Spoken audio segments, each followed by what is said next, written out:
Okay so hello everyone, this is Sunil Jangra, your physics educator. Welcome to the class. तो कैसे आप सब? I hope सभी अच्छे से पढ़ रहे होंगे। तो एक बार फटाफट से बताओ कि क्लास कैसी चल रही है। मैं अच्छे से ऑडिबल विजिबल हूँ आप लोगों को। और अभी इस क्लास के अंदर हम निपटाने वाले हैं most important graphs of class 12th physics. तो एक बार फटाफट से बताओ कि क्लास कैसी चल रही है। मैं अच्छे से ऑडिबल विजिबल हूँ आप लोगों को। पूरी जो हमारी यहाँ पे फिजिक्स है 1 to 14 चैप्टर, उसके सारे के सारे जो प्रीवियस ईयर मतलब इंपॉर्टेंट ग्राफ्स जो हैं उनको अभी हम इस क्लास के अंदर कवर करने वाले हैं। तो एक बार ऑडियो वीडियो के बारे में जरूर से बता दो बेटा जी। फिर हम स्टार्ट करते हैं और रैपिड रिवीजन करेंगे हम ग्राफ्स की। लगभग लगभग 60 मिनट में इसको निपटा देंगे और उससे कम टाइम में भी निपटा सकते हैं। तो एक बार मैं शेयर कर दूं सभी बच्चों के पास। और आई होप कि ऑडियो वीडियो बिल्कुल सही आ रहा है। मैं अच्छे से ऑडिबल विजिबल हूँ आप लोगों को। जस्ट अ मिनट, 1 मिनट रुक जाओ, बस मैं शेयर कर दूं यार सभी बच्चों के पास।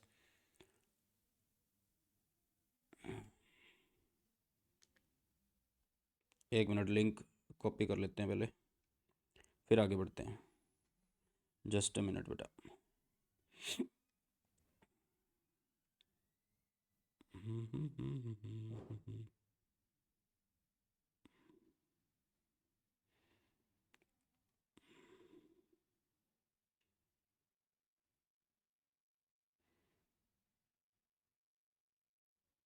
Just a minute.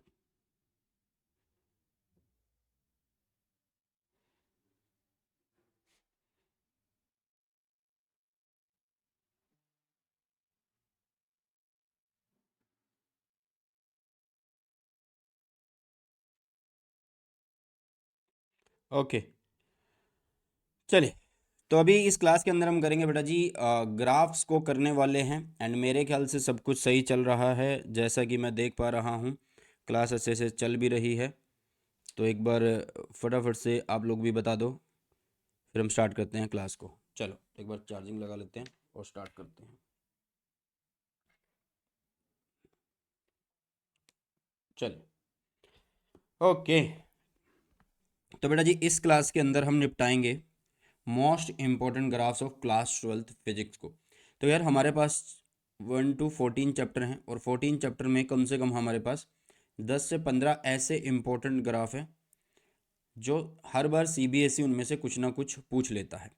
ठीक है, हर बार सीबीएसई उनमें से कुछ ना कुछ पूछ लेता है। तो इसलिए आप लोगों को क्या करना है बेटा जी, ये इंपॉर्टेंट ग्राफ्स जो हैं अच्छे से करने हैं मेरे साथ। मैं इनको रिवाइज करवा रहा हूँ। ओके, चलो तो एक बार मैं चैट ओपन कर लेता हूँ। चलिए, अगर क्लास कहीं पे भी रुके तो मुझे फटाफट से बता देना। ठीक है, उस टाइम फिर हम अपना जो कैमरा है वो बंद कर लेंगे, फिर वो स्मूथली चलेगी। ये थोड़ा सा इशू आ रहा है, एक टेक्निकल इशू है। चलो, तो जो बच्चे मेरे बारे में नहीं जानते तो बता दूं, मेरा नाम है सुनील जांगड़ा और मैं आप लोगों को पढ़ाता हूँ physics for class 11th and 12th। और अभी बोर्ड एग्जाम होने के बाद हम फोकस करेंगे अपने नीट जेई एग्ज़ाम के ऊपर। ठीक है बेटा जी, किसके ऊपर फोकस करने वाले हैं? नीट जेई एग्ज़ाम के ऊपर फोकस करने वाले हैं। आपके पास ये सारी की सारी ऐप्स होनी चाहिए अभी के लिए। सर मेरे तो ये सिर्फ 2-3 दिन के काम की है। भाई 2-3 दिन के काम की नहीं, नीट जेई में भी आप लोगों के पास फिजिक्स आएगी, बहुत सारी चीज़ें होंगी जो तुम लोगों को पढ़नी होगी। तो imbibe VLE virtual lab experiment है। इसका फ़ायदा ये है कि सारे के सारे एक्सपेरिमेंट को आप लोग देख पाते हो। सारे के सारे एक्सपेरिमेंट को आप लोग देख पाते हो बेटा जी। ठीक है, थोड़ा सा लग रहा है मुझे कि हैंग हो रही है class. Just a minute, 1 minute, अब सही है। चलो, तो ये वर्चुअल लैब एक्सपेरिमेंट है, इसको फटाफट से ज्वाइन जरूर कर लेना, मतलब डाउनलोड कर लेना। प्ले स्टोर से आप लोगों को मिल जाएगी। सारे के सारे एक्सपेरिमेंट को आप यहाँ पे देख सकते हैं।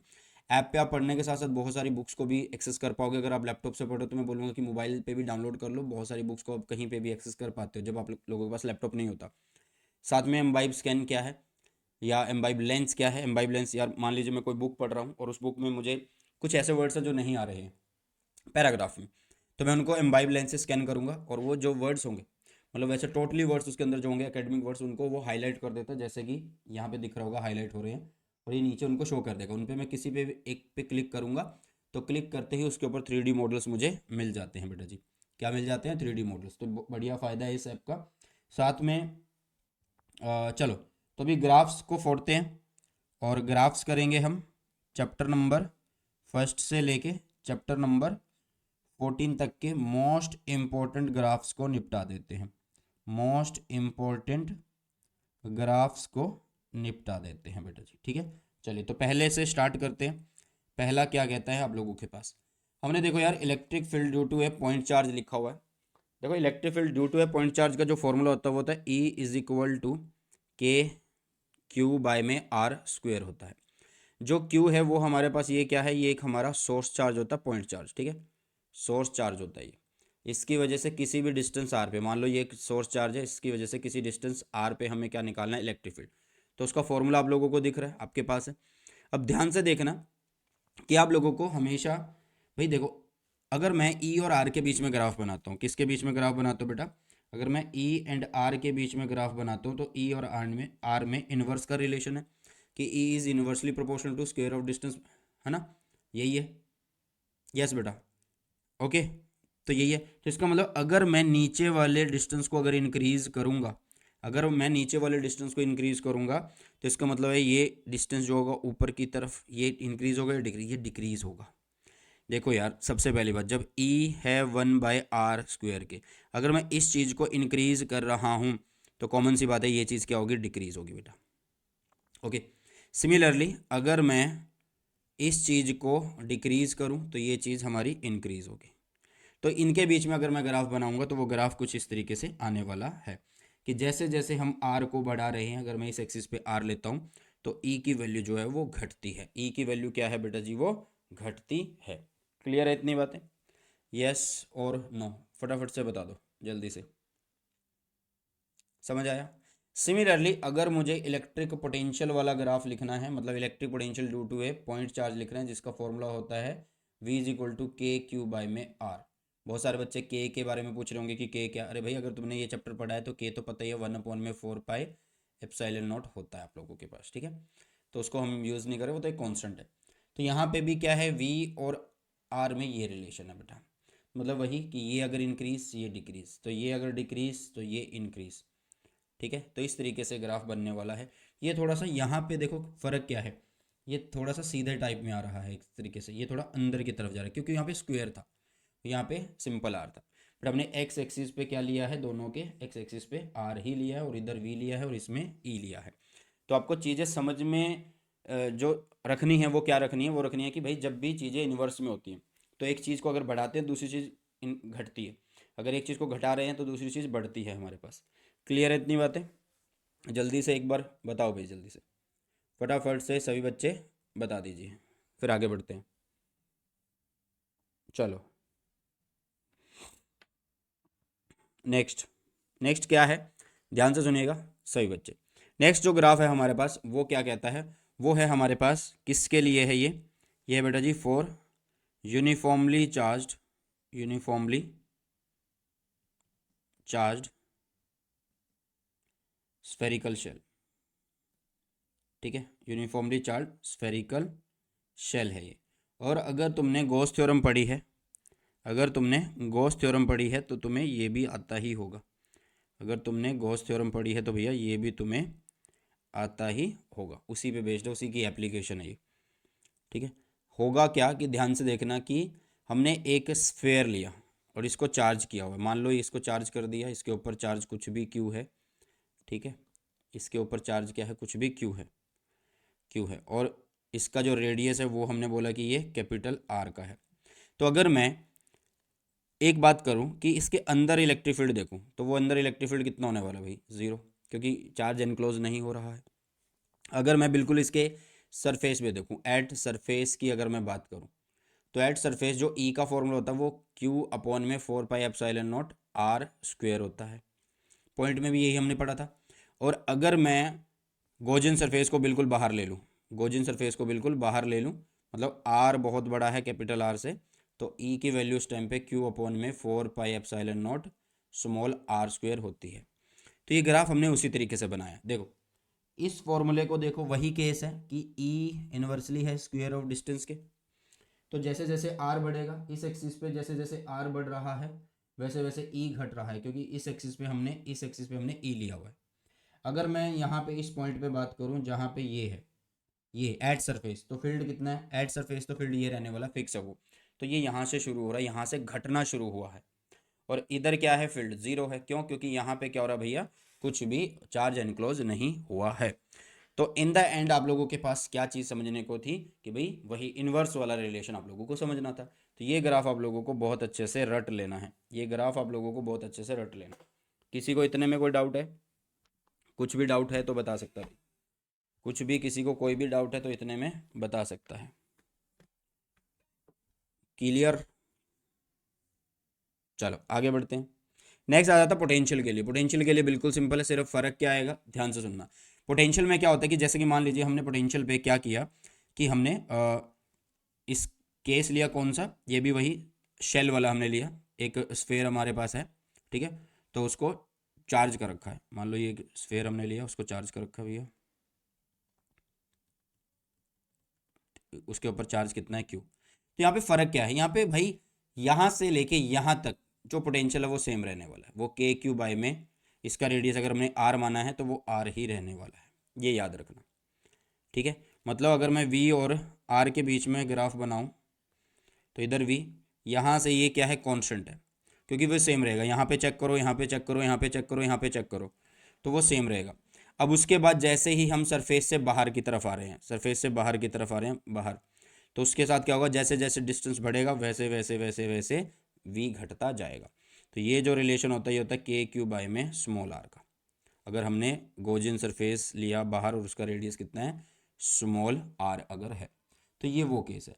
तो इसमें और इलेक्ट्रिक फील्ड वाले में क्या फ़र्क है बेटा, इसमें और इलेक्ट्रिक फील्ड वाले में क्या फ़र्क है, इसमें ये है कि यहाँ पे जो वी है वो कांस्टेंट है, वो वी है कांस्टेंट कहाँ से भाई, अंदर सेंटर से लेके सेंटर टू सरफेस वो कांस्टेंट है, और उसके बाद वो घटना शुरू हो रहा है बेटा सीबीएसई बोर्ड के लिए। It is for CBSE board, but ये टोटली एनसीईआरटी बेस्ड है। तो आप ये नहीं बोल सकते कि ये सिर्फ मैं स्टेट बोर्ड के लिए मतलब स्टेट बोर्ड के लिए नहीं पढ़ सकता हूँ, ये सिर्फ सीबीएसई के लिए पढ़ना, भाई ऐसा नहीं है, सबके लिए आप पढ़ सकते हो, ये एनसीईआरटी बेस्ड है। ओके, क्या बेस्ड है, ये एनसीईआरटी बेस्ड है। चलो आगे बढ़ते हैं, नेक्स्ट ग्राफ देखिएगा। नेक्स्ट ग्राफ जो आएगा हमारा वो करंट इलेक्ट्रिसिटी के ऊपर आएगा, ठीक है। देखो यार यहाँ पे इस ग्राफ में, ये हमारा जो नेक्स्ट ग्राफ है, मतलब इस ग्राफ में हम किसके बारे में बात करेंगे, इस ग्राफ में हम ओम्स लॉ के बारे में बात करने वाले हैं। किसके बारे में बात करने वाले हैं, ओम्स लॉ। ओम्स लॉ क्या कहता है कि वी जो होता है वो डायरेक्टली प्रोपोर्शनल टू आई होता है, और कब होता है वो, जब हम टेम्परेचर को कांस्टेंट लेके चलते हैं, जब हम टेम्परेचर को कांस्टेंट लेके चलते हैं, ठीक है। तो इसका मतलब v इज़ डायरेक्टली प्रोपोर्शनल आई का मतलब क्या है, अगर इस एक्सिस पे मैं v रखता हूँ और इस एक्सिस पे अगर मैं i रखता हूँ, तो इन दोनों के बीच में जो ग्राफ आएगा वो एक स्ट्रेट लाइन आएगा या नहीं आएगा, फटाफट से बताओ। वो एक स्ट्रेट लाइन आएगा या नहीं आएगा, फटाफट से एक बार मुझे बताओ भाई। क्योंकि v इज़ डायरेक्टली प्रोपोर्शनल आई, जितना हम i को बढ़ाते जाएंगे उतना v होता जाएगा, जितना v इतना ये है ना, मतलब जितना इस एक्सिस को बढ़ा रहे हैं उतना इस एक्सिस को बढ़ाना पड़ेगा, कॉमन सी बात है। अब ये वाला जो ग्राफ है फिर सर ये क्या है, ध्यान से सुनो। मैंने बोला कि ये कांस्टेंट टेम्परेचर पे है। अब मैंने क्या किया कि एक टेम्परेचर रखा, अब मैंने एक टेम्परेचर रखा T1, तो उस टाइम पे मैंने V और I के बीच का ग्राफ फिक्स किया, तो वो मुझे यहाँ पे मिला, जैसे ही आपको एक नंबर पे दिख रहा है। फिर मैंने टेम्परेचर को बदला और किसी एक अलग फिक्स वैल्यू पे उसको कर दिया, मतलब पहले मान लो कुछ भी 30 है वैल्यू, बाद में मैंने 40 कर दी, तो वो फिक्स कर दिया ना, कांस्टेंट तो अभी भी है, तो वो मैंने फिक्स कर दिया, कांस्टेंट कर दिया। तो अब हमारे पास वी और आई के बीच का एक ग्राफ आ चुका, वो भी क्या होना चाहिए, एक भाई स्ट्रेट लाइन ग्राफ होना चाहिए, क्योंकि V is directly proportional to here I. Temperature यहाँ पे कांस्टेंट है, कुछ कंडीशंस हमें यहाँ पे कांस्टेंट रखनी पड़ती है, ठीक है। तो ये अलग हो गया। अब सीखना क्या है इन ग्राफ से, सबसे पहली बात, यहाँ पे अगर वी है और यहाँ पे अगर आई है, तो अगर मैं इसका स्लोप निकाल दूं, इस ग्राफ का स्लोप कैसे निकालते हैं भाई, वाई एक्सिस अपॉन में एक्स एक्सिस, है ना, यही होता है। मतलब वैसे तो लिखा जाता है Y two minus Y one, और इसको लिखा जाता है X two minus X one, simply Y axis upon में एक्स एक्सिस। तो वाई एक्सिस कौन है भाई, यहाँ पे वी है, और एक्स एक्सिस कौन है, यहाँ पे आई है, तो ये हो गया स्लोप। और ध्यान से देखो वी बाई आई को ही तो हम आर बोलते हैं, तो इसका मतलब अगर मैं इस ग्राफ का स्लोप निकालूं तो वो रेजिस्टेंस मुझे देगा, वो क्या देगा मुझे, रेजिस्टेंस देगा, यस और नो। सिमिलरली इन ग्राफ के जो स्लोप होंगे, स्लोप अगर मैं 1 निकालूंगा तो वो मुझे R1 रेजिस्टेंस देगा, अगर मैं इसका स्लोप निकालूंगा जिसको मैं स्लोप 2 लिख रहा हूँ वो मुझे R2 रेजिस्टेंस देगा। यहाँ पे स्लोप किसका ज़्यादा है, R1 का ज़्यादा है, तो R1 is greater than R2, हम ये भी बोल सकते हैं। तो इस तरीके के क्वेश्चन भी बनते हैं आप लोगों के पास, ठीक है। और स्लोप अगर निकाल रहे हो तो इसका मतलब 10 ही तो निकाल रहे हो आप, 10 थीटा, तो भाई साहब ये होता है ग्राफ को समझने का तरीका। क्लियर है? इतनी बातें अगर समझ में आई हैं तो फटाफट से बताओ, नहीं आई हैं तो वो बता दो जल्दी से। भी सभी बच्चे फटाफट से बताओ भाई, फटाफट से। क्लियर हो गई इतनी चीज़ें?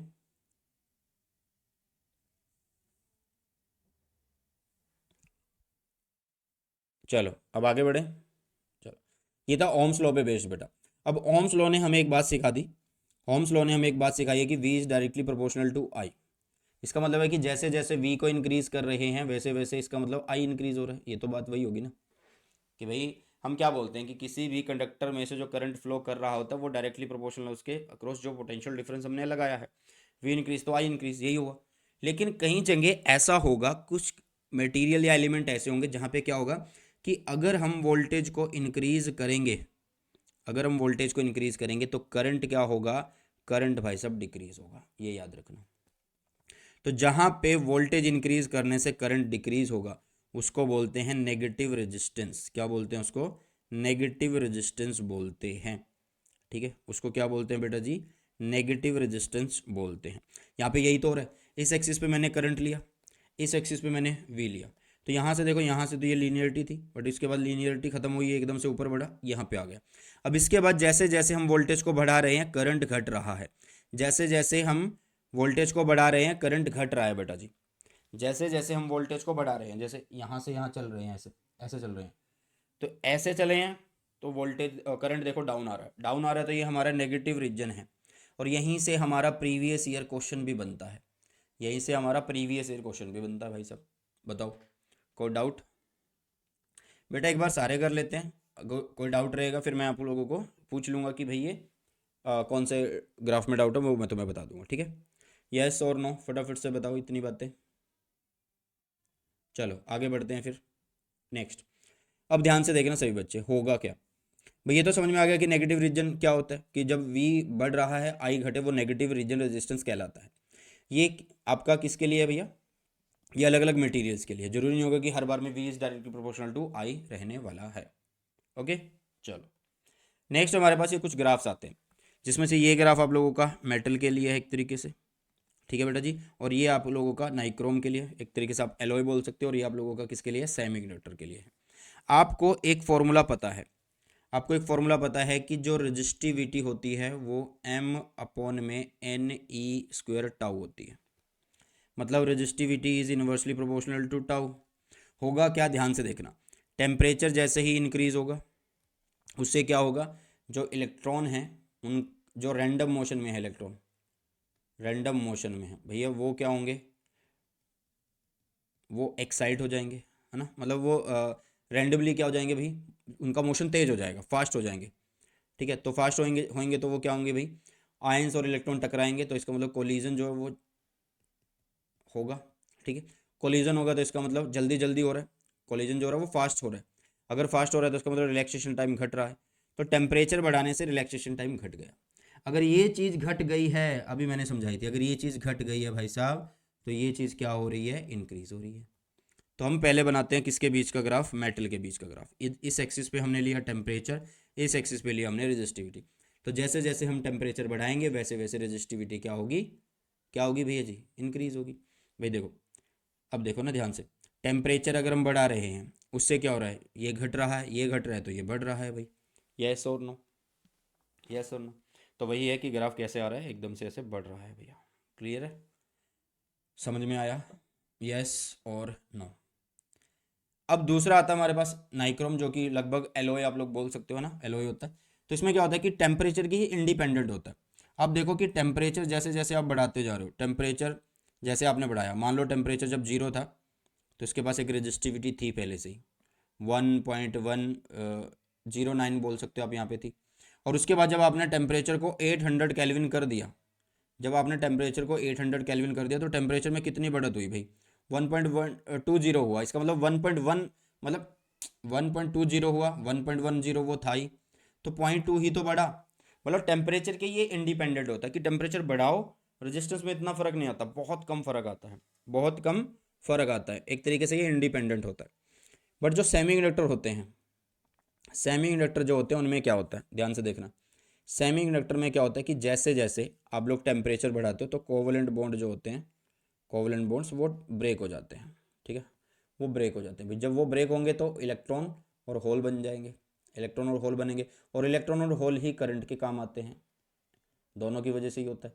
तो जैसे जैसे टेम्परेचर बढ़ेगा इलेक्ट्रॉन होल बनेंगे, और इलेक्ट्रॉन होल बनेंगे तो करंट मिल रहा है, कंडक्ट कर रहा है, तो रेजिस्टिविटी घट रही है भाई। तो ग्राफ कुछ इस तरीके का आने वाला है।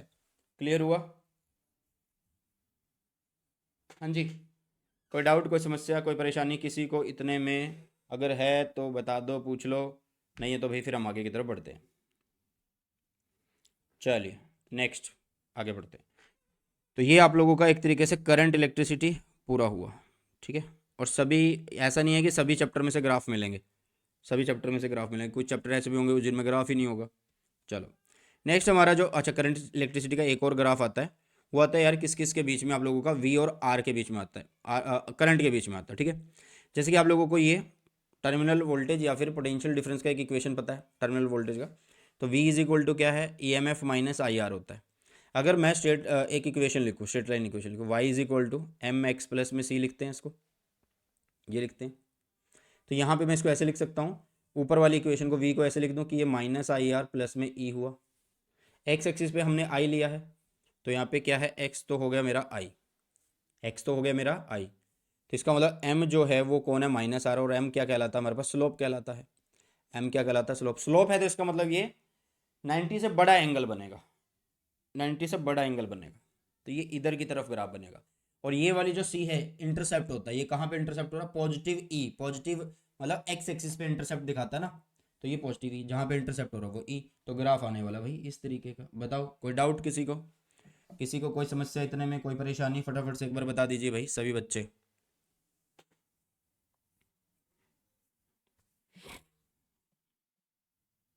आ गया समझ में? यस और नो?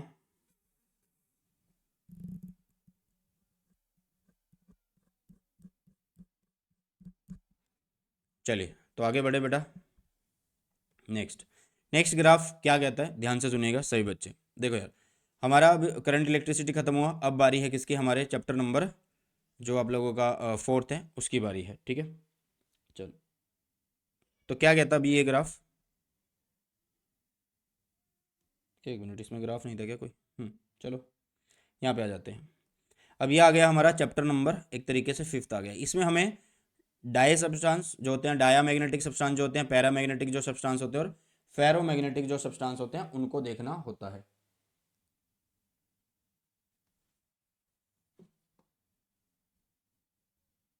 जस्ट मिनट यार, क्या बोल रहे हो ये?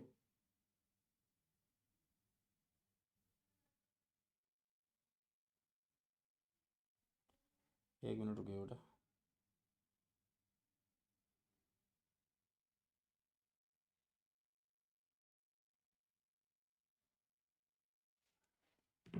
चलो अब यहाँ पे देखो यार बेटा, तो डाया मैग्नेटिक सब्सटेंस क्या होते हैं भैया, डाया मैग्नेटिक सब्सटेंस जो होते हैं ना, टेम्परेचर के इंडिपेंडेंट होते हैं, मतलब टेम्परेचर का फर्क नहीं पड़ता। दूसरी बात, अगर हम यहाँ पे टेम्परेचर और मैग्नेटिक ससेप्टिबिलिटी के बीच में ग्राफ बनाएं, ससेप्टिबिलिटी, मैग्नेटिक ससेप्टिबिलिटी मतलब कि इसको कितना जल्दी जो है आप मैग्नेटाइज किया जा सकता है, तो डाया मैग्नेटिक सब्सटेंस में जो ससेप्टिबिलिटी होती है वो नेगेटिव होती है।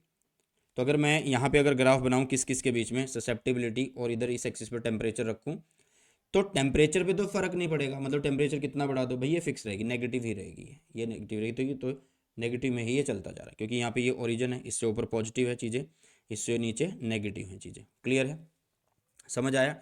डाया मैग्नेटिक सब्सटेंस, आपको ये सारी की सारी प्रॉपर्टीज अपनी याद होनी चाहिए।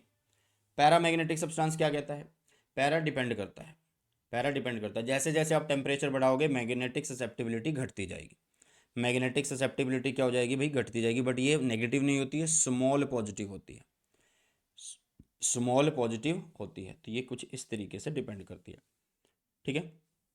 इस एक्सिस पे आपने टेम्परेचर लिया, इस एक्सिस पे आपने ससेप्टिबिलिटी ली। फेरोमैग्नेटिक मटेरियल्स में क्या होता है कि जो ससेप्टिबिलिटी और टी के बीच का अगर हम ग्राफ देखें, तो जो मैग्नेटिक ससेप्टिबिलिटी है ना वो बहुत ज़्यादा होती है, मतलब पॉजिटिव में होती है और बहुत ज़्यादा होती है, लेकिन एक टेम्परेचर के बाद, एक टेम्परेचर के बाद, टेम्परेचर के साथ साथ वो और एकदम से घटना शुरू हो जाती है, मतलब उस टेम्परेचर को बोलते हैं हम क्यूरी टेम्परेचर। और इस टेम्परेचर के बाद क्या होता है, जो आप लोगों का फेरो है, जो आप लोगों का फेरो मैग्नेटिक मटेरियल है, वो क्या बनना शुरू हो जाता है बेटा, वो बनना शुरू हो जाता है पैरा। वो क्या बनना शुरू हो जाता है, पैरा मैग्नेटिक मटेरियल बनना शुरू हो जाता है।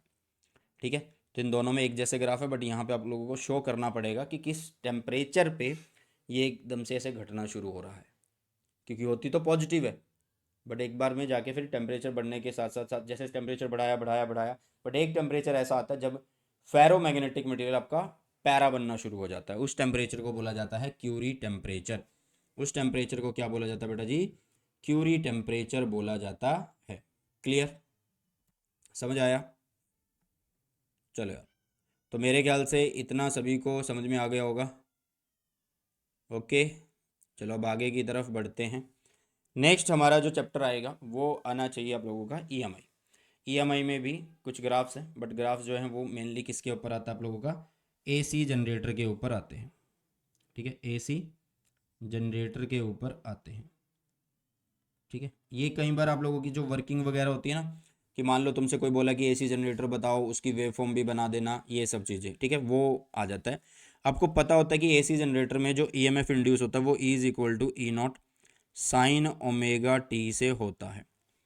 साइन ओमेगा टी से होता है। अगर मैं इस एक्सिस पे, एक एक्सिस पे अगर यहाँ पे क्या लूँ, इंड्यूस्ड ईएमएफ लूँ इस एक्सिस पे, और इस एक्सिस पे टाइम लूँ, टाइम और एंगल दोनों है ना, ठीक है, ओमेगा टी आप लोग बोल सकते हो एक तरीके से, कि थीटा में अगर इस साइड लूँ, तो आप देखोगे कि वैल्यू जो है ईएमएफ की वो अलग अलग होगी।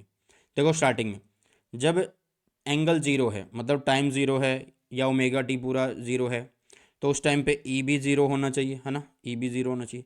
जब ये मैक्सिमम हुआ, मतलब एंगल आपका कितना हो गया भाई, पाई/2 हो गया यहाँ पे, तो साइन 90 कितना होता है, 1। साइन 90 कितना होता है, 1। देखो भाई, साइन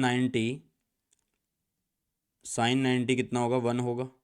अगर साइन 90 1 हो गया तो उस टाइम पे इसका मतलब है कि ईएमएफ अपनी पीक वैल्यू पे होगा, मैक्सिमम वैल्यू पे होगा, तो ये होगी इसकी पीक वैल्यू।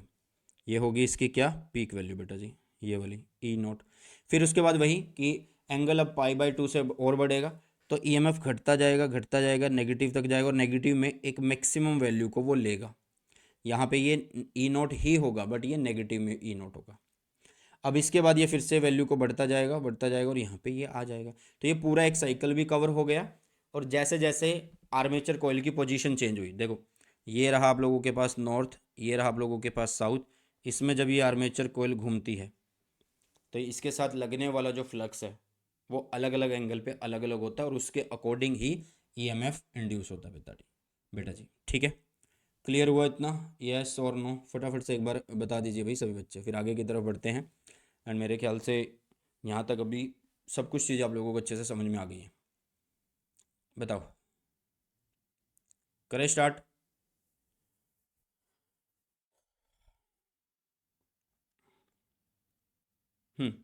आगे बढ़ते हैं अभी। नेक्स्ट, अच्छा संडे को, शायद संडे को भी मैं एमसीक्यू भी करवा रहा हूँ, तो मॉडर्न फिजिक्स के एमसीक्यू कराऊंगा, तो वो भी देख लेना एक। नेक्स्ट हमारा जो टॉपिक आता है बेटा, वो आता है हमारा अल्टरनेटिंग करंट से आता है। अल्टरनेटिंग करंट जो चैप्टर है उससे आता है, और उसके अंदर भी कौन से टॉपिक से आता है वो भी मैं तुम्हें बता देता हूँ।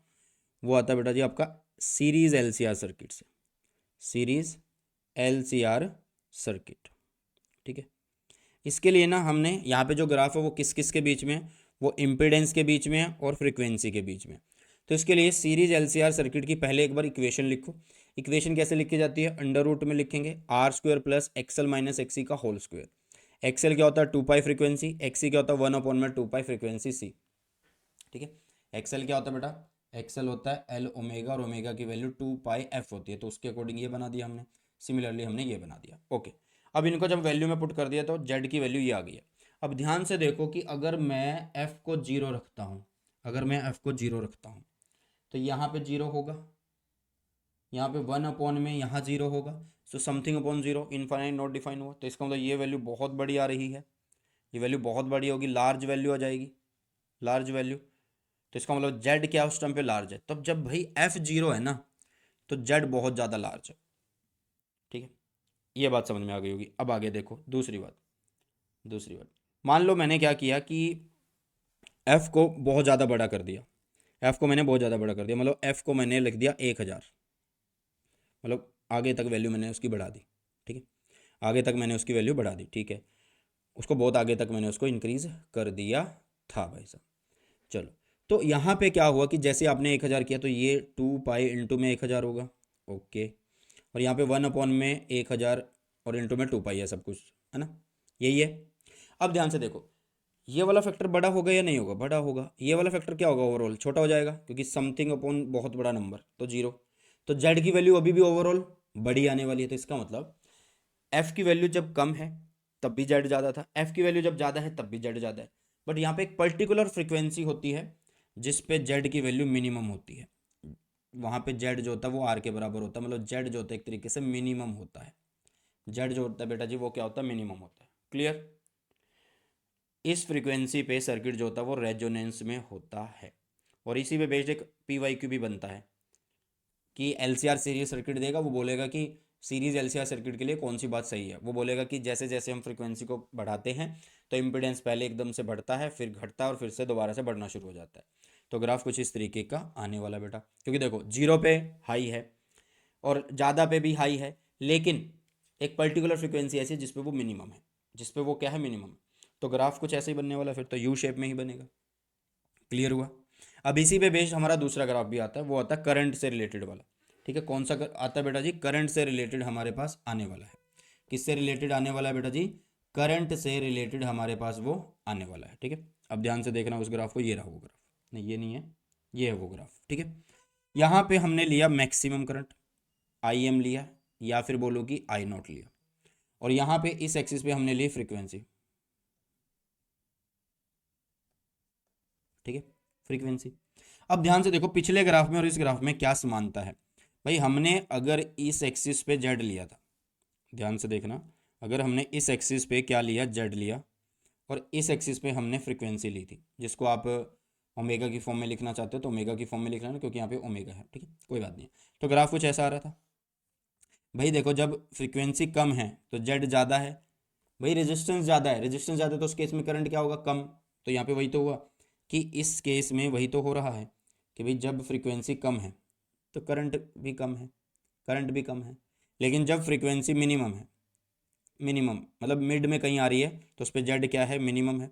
तो यही है, फ्रीक्वेंसी जब मिड में कहीं आ रही है तो करंट उस टाइम पे क्या होना चाहिए, मैक्सिमम होना चाहिए, क्योंकि उस टाइम पे जेड मिनिमम है ना भाई साहब, रेजिस्टेंस सबसे कम है उस टाइम पे, तो करंट उस टाइम पे मैक्सिमम होगा, ठीक है।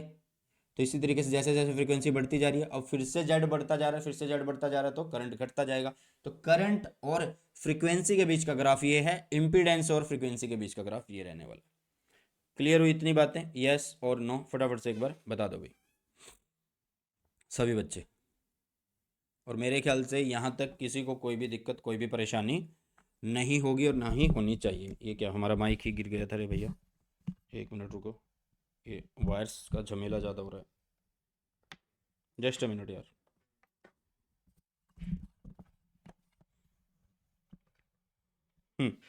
तो आगे बढ़े, चलो आगे बढ़ते हैं। नेक्स्ट आ जाता है हमारा refraction through prism, refraction through prism का ग्राफ आ जाता है, ठीक है, रिफ्रैक्शन थ्रू प्रिज्म का ग्राफ आ जाता है।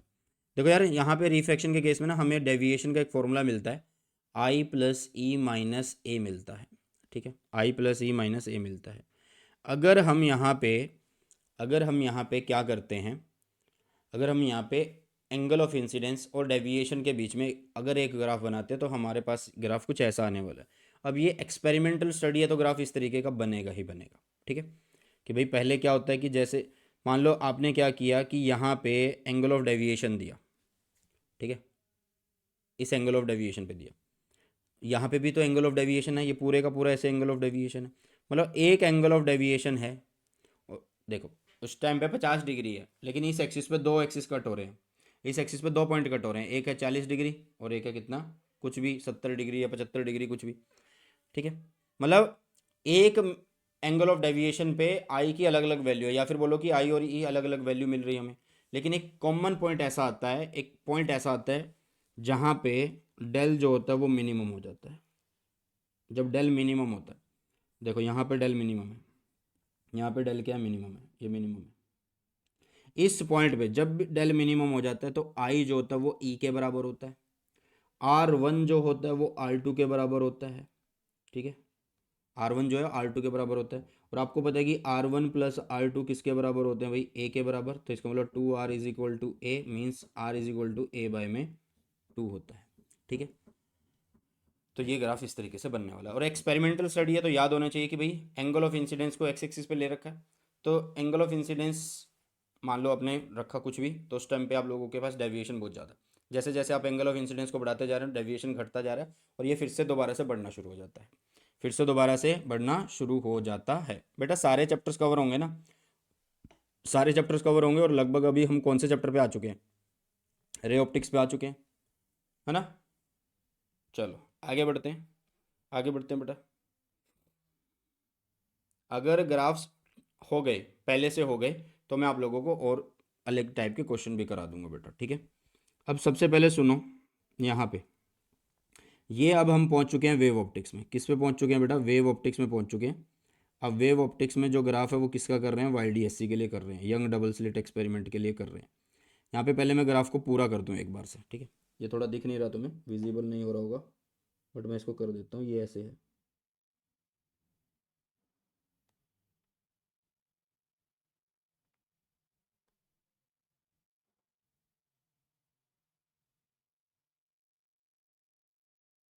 ठीक है,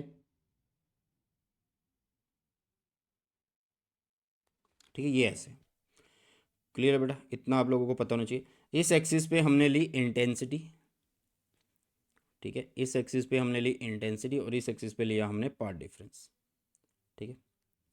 हमने इन दोनों के बीच का एक ग्राफ बनाया। तुम्हें पता है कि YDSC के अंदर क्या होता है कि जो इंटेंसिटी होती है ना, सबकी इंटेंसिटी सेम रहती है यार, ये याद रखना, इंटेंसिटी जो रहती है वो सेम रहती है, इंटेंसिटी क्या रहती है बेटा जी, सेम रहती है। और जो पार्ट डिफरेंस है, पार्ट डिफरेंस मतलब जो पार्ट डिफरेंस है वो हमें क्या बता रहा होगा, वो हमें एक तरीके से विड्थ बता रहा होगा, तो विड्थ जो है वो भी सेम रहेगा, विड्थ जो है सेम रहेगी, चाहे उसमें सेंटर वाली हो या फिर अदर देन कोई भी जो मतलब सेकेंडरी है वो कुछ भी हो, वो भी हो जाएगी, वो सब सेम रहेगी। तो इसमें ग्राफ इंटेंसिटी, और अगर मैं पार्ट डिफरेंस को लेके चल रहा हूँ, तो देखो तुम्हें पता है कि YDSC के अंदर λ/2 पे हमें डार्क मिलेगा, और लैम्डा पे हमें क्या मिलने वाला है, ब्राइट मिलने वाला है, फिर 1.5 पे डार्क, 2 लैम्डा पे हमें ब्राइट मिलेगा, तो ऐसे बना देंगे हम। तो ये जहाँ पे डार्क है वहाँ पे जो कर्व है वो नीचे, जहाँ पे ब्राइट है वहाँ पे वो ऊपर, फिर नीचे, फिर ऊपर, फिर नीचे। अब खास बात ये क्या ध्यान रखना है इस ग्राफ को बनाते हुए, कि इन सब की जो विड्थ है वो सेम रखनी है, इन सब की जो विड्थ है बेटा जी वो सेम रखनी है, किसी की भी कम ज़्यादा नहीं करनी। दूसरी बात, सबकी इंटेंसिटी सेम रखनी है, सबकी क्या रखनी है, इंटेंसिटी सेम रखनी है। ये हमारा YDSC का केस है, यंग डबल स्लिट एक्सपेरिमेंट का केस है, यंग डबल स्लिट एक्सपेरिमेंट का ये केस है बेटा जी, क्लियर है। सर सिर्फ 4 दिन बचे हैं, मेरे को कुछ नहीं आता, मेरे को 60-70 चाहिए, कुछ टिप्स दीजिए बेटा। इसके ऊपर मैं एक वीडियो बना दी है मैंने, अभी हमारे चैनल पे क्या होगा कि MCQ की वीडियो जाएगी, वो जैसे ही पूरी होगी फिर उसके बाद आप लोगों को मैं जो 3 डेज़ की स्ट्रेटजी है वो दे दूंगा, डोंट वरी, वो भी आ जाएगी, ओके। तो डरना नहीं है, मैं आप लोगों के साथ हूँ, मिलके फोड़ेंगे यार, सब चीज़ आप लोगों के लिए ऑलरेडी प्रोवाइडेड है, बस आपको पढ़ना है। अब आ जाते हैं डिफ्रैक्शन वाले ग्राफ के अंदर, या डाइफ्रैक्शन जो भी बोलते हो आप लोग। अब इसमें होता क्या है, ध्यान दो, ये सारे के सारे NCERT के ग्राफ्स हैं, ठीक है। तो इधर उधर से कुछ ऐसा नहीं है कि अपनी तरफ से बना दिए, NCERT के। डाइफ्रैक्शन में क्या होता है याद रखना, डाइफ्रैक्शन में क्या होता है याद रखना, कि भाई सेकेंडरी की जो मतलब जो सेंट्रल की विड्थ होती है ना, सेंट्रल की विड्थ, सेंट्रल की जो विड्थ होगी वो डबल होगी, ये याद रखना, बाकियों से।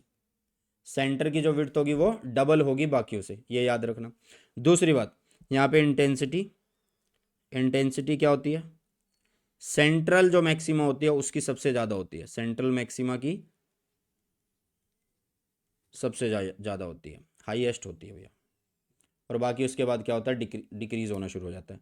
तो वही है, इस एक्सिस पे वही हम इंटेंसिटी लेंगे, इस एक्सिस पे हमने इंटेंसिटी ली, इस एक्सिस पे हमने पार्ट डिफरेंस ले लिया। तो ये देखो, ये देखो कैसे बनी है ये रे, कि ये जो है हमारा सेट, एक मिनट रुको, ऐसे बनाता हूँ मैं, पहले इसको यहाँ से शुरू किया,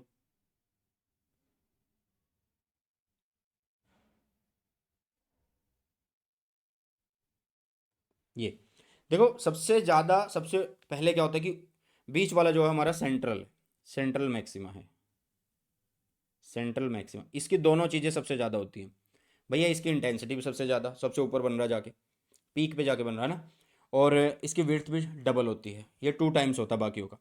बाकियों की विड्थ सेम होती है, इसकी भी विड्थ सेम होगी, इसकी विड्थ सेम होगी, लेकिन इनकी इंटेंसिटी घटती जाती है। इंटेंसिटी क्या होती है? घटती जाती है, इंटेंसिटी डिक्रीजिंग, ऐसे लिख देता हूँ मैं यहाँ पे, डिक्रीजिंग है। ठीक है बेटा, बताओ यार, इतने में कोई डाउट, कोई समस्या किसी को? जल्दी से एक बार बता दो। अगर कोई डाउट नहीं है फिर हम आगे की तरफ बढ़ते हैं, आगे चलते हैं। चलिए, नेक्स्ट हमारा जो बनेगा 11वें चैप्टर से बनना चाहिए, और 11वें चैप्टर में बहुत सारे एक्सपेरिमेंट आते हैं, मतलब बहुत सारे ग्राफ्स आते हैं। टॉपिक का नाम है फोटो इलेक्ट्रिक इफेक्ट। टॉपिक का नाम क्या है बेटा जी? फोटो इलेक्ट्रिक इफेक्ट है, photo electric effect. Photo electric effect क्या होता है पहले ये समझ लो। फोटो इलेक्ट्रिक इफेक्ट क्या होता है पहले ये समझ लो, फिर तुम्हें ये ग्राफ भी समझ में आ जाएगा, नेक्स्ट वाला ग्राफ भी समझ में आ जाएगा, उससे नेक्स्ट वाला भी समझ में आ जाएगा। आपके पास एक मेटल है, ठीक है, इस मेटल पीस में क्या है? इलेक्ट्रॉन्स है। सरफेस पे क्या पड़े हैं? इलेक्ट्रॉन्स पड़े हैं। इसके सरफेस में क्या बेटा जी? इलेक्ट्रॉन्स है। आपने क्या किया कि लाइट इसके ऊपर फॉल करा दी, जैसे आपने लाइट फॉल कराई ऐसे, आपने इसके ऊपर लाइट फॉल करा दी ऐसे, आपने इसके ऊपर लाइट फॉल करा दी ऐसे, लाइट फॉल होगी। जैसे ही लाइट फॉल हो रही है, मतलब आप इनको क्या बोलोगे? इंसिडेंट रेडिएशन है ये क्या है भाई? इंसिडेंट रेडिएशन है ये याद रखना, ये क्या है? Incident radiation. ठीक है, अब इसमें हो क्या रहा है, जैसे ही आपने इंसिडेंट रेडिएशन को लिखा, यहाँ पे करा, हुआ क्या कि यहाँ पे ये ऐसे बन गई है भाई साहब, यहाँ से निकल गए इलेक्ट्रॉन्स, यहाँ से इलेक्ट्रॉन निकल गए बाहर। ये होता है फोटो इलेक्ट्रिक इफेक्ट, इनको बोलते हैं फोटो करंट, फोटो इलेक्ट्रॉन। ठीक है, और इनसे जो करंट बनेगा, इनसे जो करंट बनेगा बेटा जी, उस करंट को हम क्या बोलेंगे? इनसे जो करंट बनने वाला है, एक मिनट, इनसे जो करंट बनने वाला है उसको हम फोटो करंट बोलेंगे, उसको क्या बोलेंगे? फोटो करंट बोलेंगे।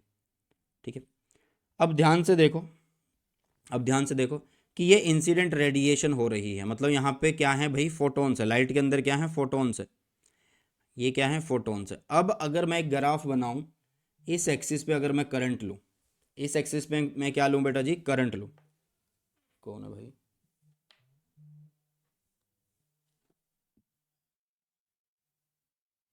कौन है? जस्ट अ मिनट यार, हु इज दिस?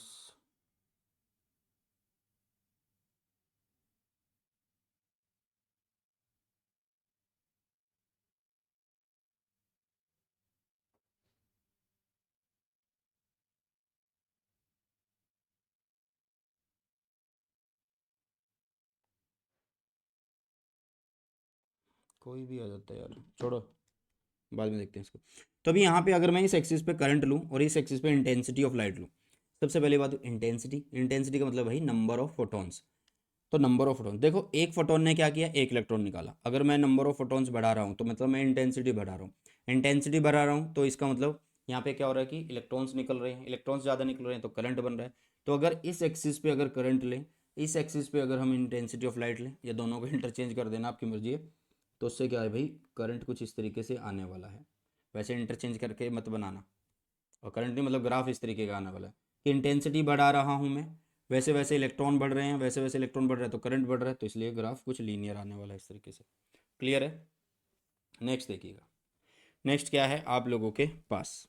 ध्यान से देखिएगा सभी बच्चे, नेक्स्ट क्या है भैया आप लोगों के पास? ये रहा, ये अब ग्राफ किसके बीच में है? ये हमारा ग्राफ है, फोटो करंट इधर है और इधर वोल्टेज है। वोल्टेज होता क्या है कि हमारे पास एक ट्यूब होती है, एवोकेटेड ग्लास ट्यूब होती है। ठीक है बेटा, ये एक एवोकेटेड ग्लास ट्यूब है, इसमें एक प्लेट ये होती है जिस पे हम लाइट फेंकते हैं, और इधर दूसरी प्लेट होती है जिसके ऊपर हम वोल्टेज लगाते रहते हैं, कभी पॉजिटिव कभी नेगेटिव कभी जीरो। ठीक है, तो यहाँ से इलेक्ट्रॉन निकल जाते हैं, इलेक्ट्रॉन निकलते हैं और इधर जाना ये शुरू हो जाएंगे। ठीक है, अब यहाँ पे हमने इस एक्सिस पे फोटो करंट लिया, इस एक्सिस पे वी लिया, हमने इंटेंसिटी को फिक्स किया, हमने इंटेंसिटी को फिक्स किया। ठीक है। तो अभी ध्यान से देखना कि जब हमने लाइट को फॉल करा तो इलेक्ट्रॉन तो निकले हैं भाई, ये याद रखो, जब हमने लाइट को फॉल करवाया तो इलेक्ट्रॉन निकले हैं। अब वो इलेक्ट्रॉन कुछ ना कुछ एक आधा इलेक्ट्रॉन ऐसा होगा जिसकी काइनेटिक एनर्जी बहुत ज़्यादा होगी, तो वो दूसरी साइड पहुंच सकता है। मतलब जब हमने वी को जीरो करा है तब भी पहुंच सकता है। मतलब जब वी जीरो है ना, तब भी हमारे पास कुछ ना कुछ फोटो करंट होगा, क्योंकि लाइट तो गिर चुकी है और लाइट गिरने से इलेक्ट्रॉन निकल चुके हैं और इलेक्ट्रॉन रैंडम मोशन में है, और उनमें से कुछ ऐसे हैं ढीठ हैं, ज़्यादा एनर्जी के, वो दूसरी साइड चले जाएंगे। तो मूवमेंट अगर हुआ इलेक्ट्रॉन का तो करंट बन गया, तो करंट जीरो से स्टार्ट नहीं होगा। अब इसके बाद जैसे जैसे मैंने वोल्टेज को यहाँ पे पॉजिटिव किया, इस वोल्टेज को मैंने पॉजिटिव कर दिया, ठीक है। पॉजिटिव का मतलब क्या है भाई, इलेक्ट्रॉन पे नेगेटिव चार्ज है तो इलेक्ट्रॉन्स को खींचेंगे। तो जैसे जैसे मैंने पॉजिटिव को बढ़ाना शुरू किया तो इलेक्ट्रॉन दूसरी साइड जाना शुरू हुए, इधर जाना शुरू हुए, और करंट बढ़ना शुरू हुआ। और उसके बाद क्या होगा, इस पॉइंट के बाद करंट स्टेबल हो जाएगा, मतलब सेचूरेट हो जाएगा। सेचूरेट हो जाएगा, क्या हो जाएगा बेटा जी, सेचूरेट हो जाएगा। ठीक है बेटा, क्या हो जाएगा, ये सेचूरेट हो जाएगा। क्लियर है बेटा जी, बताओ फटाफट से। अब उसके बाद अगर मान लो मैं वी को नेगेटिव करूं, ये तो वी पॉजिटिव था, अगर मैं वी को नेगेटिव करना शुरू करूं इस साइड में, अगर मैं वी को नेगेटिव करना शुरू कर दूं इस साइड में तो क्या होगा। तो देखो, अगर मैं इसको नेगेटिव बना रहा हूं, अगर मैं इसको नेगेटिव बना रहा हूं तो इलेक्ट्रॉन पे चार्ज इज नेगेटिव। तो अब क्या होगा कि जितना आप नेगेटिव बनाते जाओगे उतने कम इलेक्ट्रॉन दूसरी साइड जाएंगे, तो इसका मतलब करंट घटता जाएगा, घट रहा है घट रहा है घट रहा है। और एक वैल्यू पे आके क्या होगा, एक वैल्यू पे आके क्या होगा कि करंट जीरो हो जाएगा, और एक नेगेटिव पोटेंशियल पे जीरो होगा। कहाँ होगा, एक नेगेटिव पोटेंशियल पे वो क्या होने वाला है बेटा जी, जीरो होने वाला है। तो उस पोटेंशियल को बोलते हैं हम स्टॉपिंग पोटेंशियल, क्योंकि भाई एक नेगेटिव वोल्टेज ऐसी होगी जो सारे के सारे इलेक्ट्रॉन को रोक देगी कि भाई तुम वहीं पर रहो, जब वो आएंगे ही नहीं दूसरी साइड आएंगे नहीं तो करंट जीरो हो जाएगा। यस और नो। तो स्टॉपिंग पोटेंशियल वो पोटेंशियल होता है जब आप लोगों का जो करंट है, मतलब फोटो करंट जो है, जीरो हो जाता है। नेक्स्ट देखिएगा, नेक्स्ट हमारे पास जो ग्राफ आता है बेटा जी, नेक्स्ट हमारे पास जो ग्राफ आता है वो यहाँ पे, अच्छा यहाँ पे और ग्राफ्स क्या है कि वो अलग अलग इंटेंसिटी के हैं। अगर अलग अलग इंटेंसिटी है तो इसका मतलब नंबर ऑफ फोटॉन्स इंक्रीज हुए हैं, तो इसका मतलब करंट इंक्रीज होगा, तो करंट अलग अलग आ रहा है। लेकिन इनका जो स्टॉपिंग पोटेंशियल है वो फिक्स है, क्यों, क्योंकि इंटेंसिटी और स्टॉपिंग पोटेंशियल के बीच में कोई रिलेशन नहीं होता, वो इंडिपेंडेंट होती है, तो इसका पोटेंशियल जो है वो फिक्स है, स्टॉपिंग पोटेंशियल फिक्स है। अब आ जाते हैं यहाँ, सेम ग्राफ है इधर भी और इधर भी, मतलब एक्सिस सेम है। हमें अब देखना है कि अगर हम फ्रीक्वेंसी घटा बढ़ा रहे हैं तो क्या होता है। तो हमने सबसे पहले एक फ्रीक्वेंसी ली और एक फिक्स इंटेंसिटी रख दी, हमने क्या रख दी, फिक्स्ड इंटेंसिटी हमने यहाँ पे रख दी, हमने यहाँ पे क्या रख दी, फिक्स इंटेंसिटी रख दी बेटा जी। ठीक है, तो जैसे हमने फिक्स इंटेंसिटी रखी क्या होगा कि ग्राफ तो वैसे ही है जैसे मैंने पहले समझाया था कि ग्राफ तो ये ऐसे ही बनने वाला है भैया, ऐसे ही बनने वाला है। लेकिन अब मैं फ्रीक्वेंसी अगर बढ़ा रहा हूँ तो क्या फ़र्क पड़ेगा, देखो यार, हमें एक इक्वेशन पता है आइंस्टाइन जी की इक्वेशन की, ई वी नोट जो होगा वो होगा H frequency minus work function, H frequency minus work function को एच फ्रीक्वेंसी नोट से लिख दो। तो ई वी नोट जो है वो डायरेक्टली प्रोपोर्शनल टू फ्रीक्वेंसी है, ये तो समझ में आया होगा। तो मतलब जैसे जैसे हम फ्रीक्वेंसी को बढ़ाएंगे वी नोट भी बढ़ेगा। फ्रीक्वेंसी नेगेटिव कर रहे हैं, नेगेटिव में इंक्रीज कर रहे हैं, तो फ्रीक्वेंसी वोल्टेज भी नेगेटिव में इंक्रीज हो रही है। ये देखो, हमने फ्रीक्वेंसी को बढ़ाया, हमने फ्रीक्वेंसी को बढ़ाया तो वो भी नेगेटिव में इंक्रीज हो गया, मतलब नेगेटिव में नहीं इंक्रीज करेंगे, फ्रीक्वेंसी को बढ़ाएंगे तो इसकी वैल्यू भी बढ़ रही है। तो बढ़ रही है तो पहले यहाँ पे थी, अब यहाँ पे है, फिर उसके बाद यहाँ पे। लेकिन इस ग्राफ की खास बात क्या है, सब एक जगह पे जाके मिल रहे हैं, ऐसा क्यों है यार, क्योंकि हमने इंटेंसिटी फिक्स रखी है। करंट तो मैक्सिमम जो बनना वो वही बनेगा, करंट जो मैक्सिमम बनना भाई वही बनेगा। क्लियर है, तो इस तरीके से ग्राफ आने वाला है। नेक्स्ट देखो, आपका नेक्स्ट जो ग्राफ होगा वो पोटेंशियल और स्टॉपिंग फ्रीक्वेंसी के बीच में होगा। इधर हमने स्टॉपिंग पोटेंशियल लिया, इधर फ्रीक्वेंसी ली। अभी हमने बताया कि V naught directly proportional to frequency, तो जैसे जैसे हम फ्रीक्वेंसी बढ़ा रहे हैं आपका वी नॉट भी बढ़ता जा रहा है, बात खत्म। बट ये जीरो से स्टार्ट क्यों नहीं हो रहे हैं, ये यहाँ से स्टार्ट क्यों नहीं हो रहे, ये किसी पॉइंट पे स्टार्ट क्यों है भाई। एमिशन होने के लिए एक थ्रेशोल्ड फ्रीक्वेंसी होनी चाहिए, एक पर्टिकुलर फ्रीक्वेंसी पे ही एमिशन होता है, उससे नीचे ना तो एमिशन शुरू होगा। तो इसलिए किसी भी मटेरियल के लिए एक पर्टिकुलर फ्रीक्वेंसी होगी, ये नहीं है कि जीरो फ्रीक्वेंसी की लाइट दी बात खत्म, होती नहीं भाई, फिर होगा ही नहीं, एमिशन ही नहीं होगा। तो इसलिए ये यहाँ से शुरू ना होकर यहाँ से शुरू हो रहे हैं। ठीक है, बाकी आगे जितने ग्राफ्स आएंगे ना सारे के सारे आप लोगों को याद करने पड़ेंगे, क्योंकि वो एक्सपेरिमेंटल स्टडीज है। ये रदरफोर्ड जी का एक्सपेरिमेंट है, ठीक है, कौन सा है ये, रदरफोर्ड जी का जो एक्सपेरिमेंट है, रदरफोर्ड एक्सपेरिमेंट उससे रिलेटेड है, ठीक है। जस्ट अ मिनट, अभी है हमारे पास 5 7 10 मिनट है, रुको। चलो, तो रदरफोर्ड एक्सपेरिमेंट है आपके पास। इसमें क्या होता है कि आपने क्या लिया था, गोल्ड फॉइल ली थी, उसके ऊपर अल्फा पार्टिकल को बरसाया था, तो अल्फा पार्टिकल स्कैटर्ड हो गए थे। तो स्कैटरिंग और स्कैटरिंग एंगल के बीच में, मतलब नंबर ऑफ स्कैटर्ड पार्टिकल जो डिटेक्ट हुए वो यहाँ पे लिए, इधर हमने एंगल को लिया, तो इनके बीच का ग्राफ बनाया, तो ये कुछ ऐसे बन रहा है। ये एक्सपेरिमेंटल स्टडी है बेटा, एक्सपेरिमेंटल स्टडी है ये याद रखना। तो जैसे जैसे आपने एंगल को बढ़ा दिया, जैसे जैसे एंगल बढ़ा दिया, तो कम पार्टिकल स्कैटर्ड हुए, स्कैटर्ड कम हुए तो कम ही डिटेक्ट हुए, तो वो घटना शुरू हो गए, वो घटना शुरू हो गए। क्योंकि इसका मतलब क्या है, देखो यार, यहाँ पे न्यूक्लियस है, तो यहाँ पे अगर मैं बिल्कुल ऐसे जा रहा हूँ बिल्कुल पास में, तो ये एकदम से स्कैटर्ड हो जाएगा। अगर थोड़ा सा और ऊपर चला गया, यहाँ पे ये एंगल है थीटा, तो ये कम स्कैटर्ड होगा। फिर और अगर ऊपर चला गया तो और ज़्यादा एंगल बढ़ गया। तो ऐसे ये जैसे जैसे एंगल बढ़ाते जाओगे, जो पार्टिकल स्कैटर्ड होते हैं वो अब कम स्कैटर्ड होंगे, और कम स्कैटर्ड होंगे तो कम डिटेक्ट होंगे, ठीक है। इसी तरीके से आप लोगों के पास जो नेक्स्ट ग्राफ आता है वो आप लोगों का न्यूक्लियस से आता है।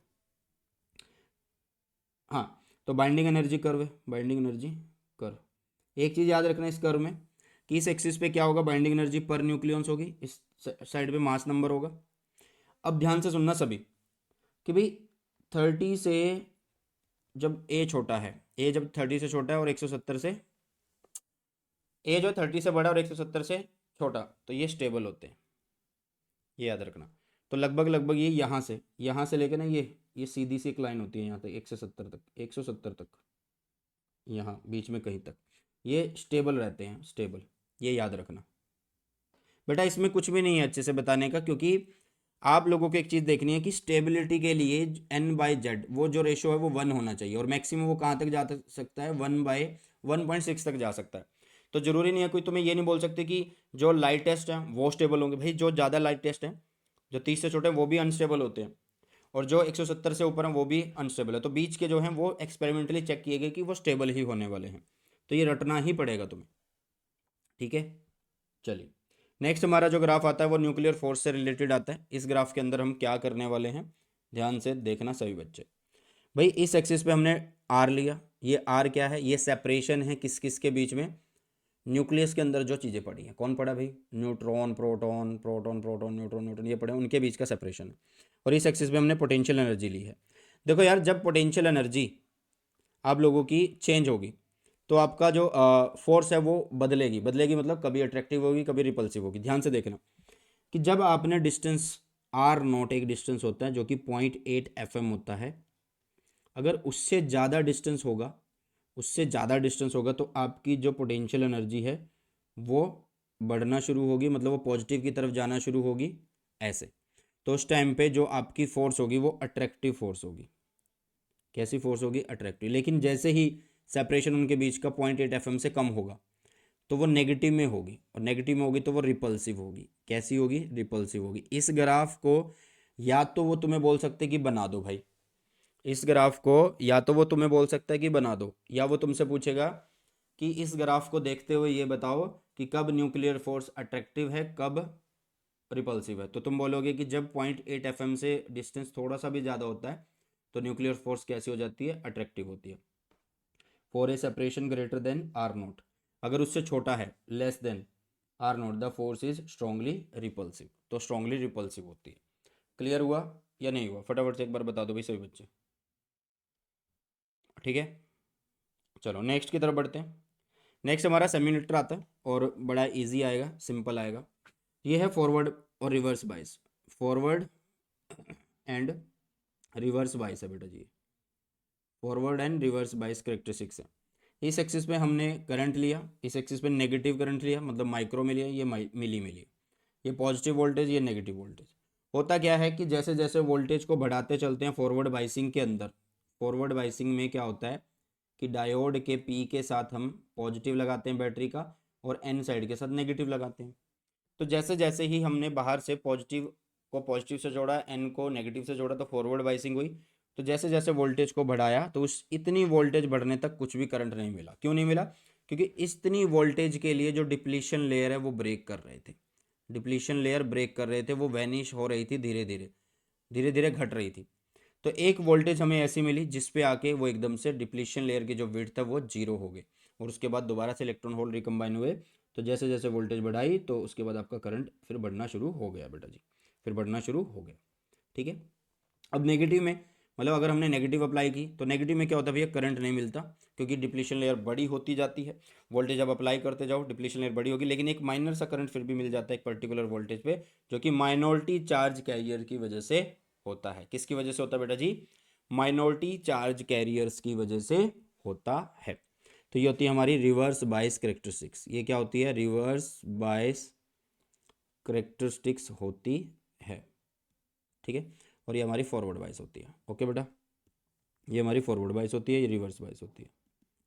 चलो जी, नेक्स्ट आती है हमारी रेक्टिफायर से रिलेटेड। रेक्टिफायर में कुछ ग्राफ्स वगैरह इतना कुछ सीन नहीं है, बट एक बार से देख लो। ये हमारा हाफ वेव रेक्टिफायर है, हाफ वेव रेक्टिफायर। ठीक है। इसमें क्या होता है कि जब हम इनपुट में पॉजिटिव देते हैं तो इधर पॉजिटिव जाता है यार, ये डायग्राम दिमाग में होना चाहिए। ये पॉजिटिव ड्यू टू इंडक्शन, यहाँ पे नेगेटिव। तो पॉजिटिव को पॉजिटिव, नेगेटिव को नेगेटिव मिल रहा है, तो इसका मतलब ये फॉरवर्ड बायस होगा। फॉरवर्ड बायस हो गया तो कंडक्ट कर गया, कंडक्ट कर गया तो इसका मतलब ये आउटपुट देगा, ये हमें आउटपुट देगा प्लस के केस में। अब हमने नेगेटिव दिया तो नेगेटिव यहाँ गया, उसके बाद ड्यू टू इंडक्शन यहाँ पे पॉजिटिव, तो नेगेटिव मिल गया पी साइड को, क्योंकि ये साइड हमारी पी होती है, ये एन होती है, और एन मिल गया पॉजिटिव साइड को। तो रिवर्स बायस हो गया, रिवर्स बायस में वो कंडक्ट नहीं करता, तो कंडक्ट नहीं करता, हमें कुछ भी आउटपुट नहीं मिली। सिमिलरली प्लस के केस में हमें आउटपुट मिल गई, नेगेटिव के केस में आउटपुट नहीं मिलती। ये प्रोसेस चलता रहता है। यहाँ पे ये पल्स है, मतलब पल्स का मतलब कि नेगेटिव के केस में हमें आउटपुट नहीं मिले तो ये पल्स हो रहे हैं, तो पल्सेटिंग डीसी बोलते हैं इसको।